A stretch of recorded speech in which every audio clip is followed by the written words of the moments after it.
Good morning, welcome to our channel NS hello India. आज की कहानी एक ऐसे इंसान की है जिसकी परख होने के बाद उसको आप भी असली हीरा ही कहेंगे और हमें भी ऐसे ही गुणों को अपनाना चाहिए। तो आइए कहानी सुनते हैं। असली हीरा। धनपति राय नाम के बहुत बड़े उद्योगपति थे।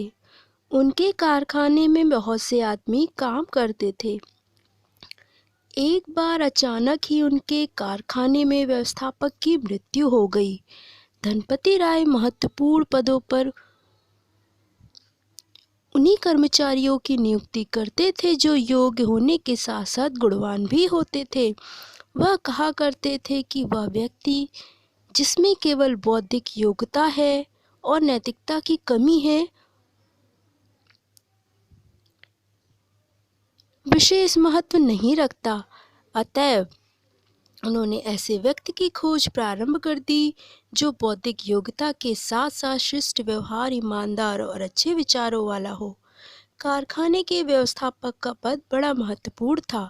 अधिकांश व्यक्ति इस पद को पाना चाहते थे। निश्चित दिन उन सभी को साक्षात्कार के लिए बुलाया गया, परंतु प्रश्न यह उठा कि उनकी बौद्धिक योग्यता की तो जानकारी ली जा सकती है, बट उनके चरित्र की योग्यता को कैसे जाना जाए, कैसे परखा जाए।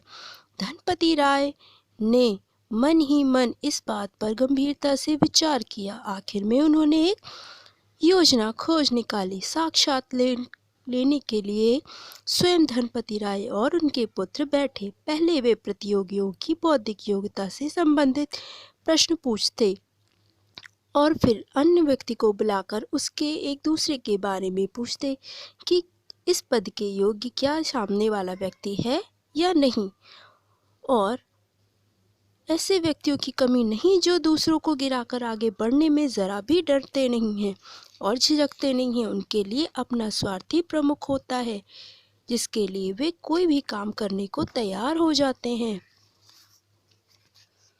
प्रायः सभी प्रतियोगियों ने यही किया जैसा कि धनपति राय और उनके पुत्र सोच रहे थे। जैसे ही वे किसी व्यक्ति को इस पद के योग्य बताते, सामने बैठा प्रतियोगी उसकी कमियां निकाल निकाल के अब गुणों को बताने लगता।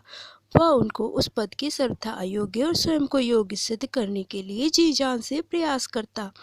दूसरे की सज्जनता पर कीचड़ उछालने में उसे तनिक भी झिझक नहीं लगती। केवल एक प्रतियोगी ही इसका अपवाद निकला। जब उससे धनपति राय ने दूसरे प्रतियोगी की प्रशंसा करते हुए उसके विषय में सलाह मांगी तो उसने अन्य प्रतियोगियों की भांति उस व्यक्ति की बुराई नहीं की। उसने दूसरे प्रतियोगी की सद्गुणों की वर्णन किया। उसने अपनी योग्यता को भी बढ़ा चढ़ाकर नहीं बताया। दूसरे व्यक्ति की अपेक्षा स्वयं को अधिक योग्य सिद्ध करने का प्रयास भी नहीं किया। धनपति राय ने बहुत प्रयास किया, पर उसने ना दूसरों की बुराई की और ना ही अपनी बड़ाई की डींगे हाँकी।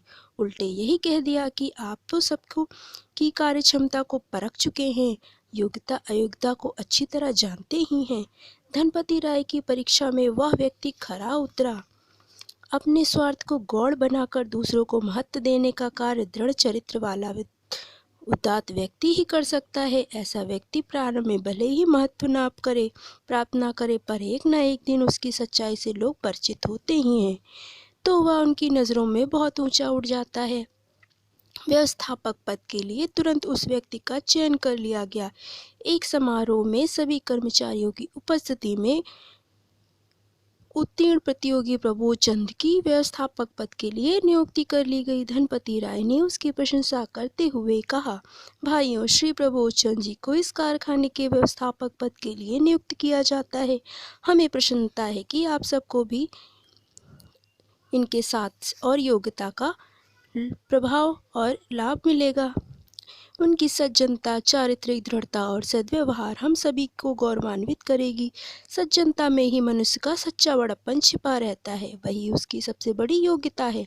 प्रबोध चंद्र की नियुक्ति से सभी श्रमिक भी प्रसन्न थे, क्योंकि उनके सद्व्यवहार और पहले से ही प्रशंसक थे। दूसरों को सम्मान देने वाला व्यक्ति स्वयं भी सदैव सम्मानित होता है। तो इस कहानी से हमको ये शिक्षा मिलती है कि कभी भी हमें किसी की बुराई नहीं करनी चाहिए। सामने वाला व्यक्ति भी गुणी होता है और हम भी, लेकिन किसी पद के लिए कौन सबसे ज़्यादा गुणी है ये तो वक्त ही बताता है। बट हमें उसके लिए अपने चरित्र को किसी की बुराई करके गिराना नहीं चाहिए। हर एक में अच्छाई होती है और हमें अपनी अच्छाइयों को लेकर आगे बढ़ना चाहिए। अगर आपको ये कहानी अच्छी लगी तो प्लीज़ लाइक करें, सब्सक्राइब करें और हमारे चैनल को शेयर करें।